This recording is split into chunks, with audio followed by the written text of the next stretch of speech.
Ashrei mi sheboy lekan, the Talmud beyado. Happy is the man who comes here and he has his Talmud in his hand. The pshat is that it's referring to Olam Haba. When you go to Gan Eden and you have your learning, seemingly they're your learning notes that you wrote down while you were on this world. But what did you say when someone is happy is somebody who goes to Gan Eden and he learned a lot? It's the idea of Talmud beyado and boil kan. The Shulchan Aruch says that after davening, you should go to the Beis Midrash. There's a learning directly after davening. So boil kan is that you come here, you turn up in life, you turn up in the relationship.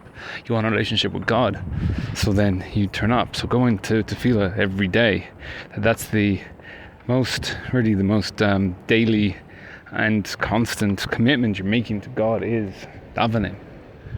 Turn up. I don't want to daven, but I turn up, just like taking the kids to school in the morning. I don't want to do it, but that's part of my relationship, and it's not an option for me to just let the kids walk 3 miles to school in the morning. So boil kan, you turn up, you go to davening, you're there. You're there if you want to be there, you're there if you don't want to be there. You're there, you turn up, you're living your life. Now you open up the opportunity for that relationship, and then when you have that relationship, then you went into the tefillah of when you can connect to God, and then from that connection and that bittul and that commitment, you bring that into your learning, and then through that, then you're able to integrate what you're learning. So the Talmud beyado, it's not that the learning's in his hand, it's in his notes. It's the opposite. It's that it's part of him. It's in his hand. It is part of him. He's got the Torah in his little finger. So that the idea of taking notes is what they do in many of the yeshivas. That they go to the shir, they take the notes, they put the notes on the shelf. So then the shelf is a big Talmud Chacham. But if you ask them anything, they just don't even understand what the notes are saying, or that the structure and the yesod and the building of how you got to those notes. But they might be able to power it off a few of the ideas. But it's not Talmud beyado. It's the Talmud in the Aron.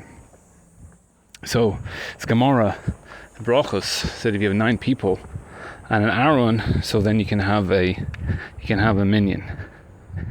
So the Gemara goes through a whole thing. Well, what's going on here?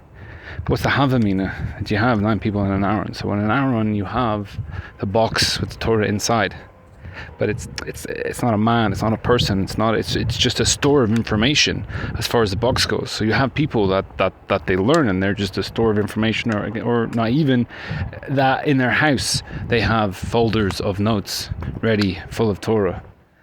So are you going to? So the Havamin is that yes, they nachinami.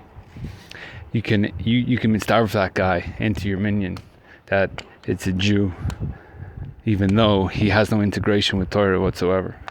So happy is the man who comes here, Bola Khan. He turns up, he goes to tefillah, he turns up, he makes the commitment to the relationship, the Talmud beyado, and he integrates the Torah into his life.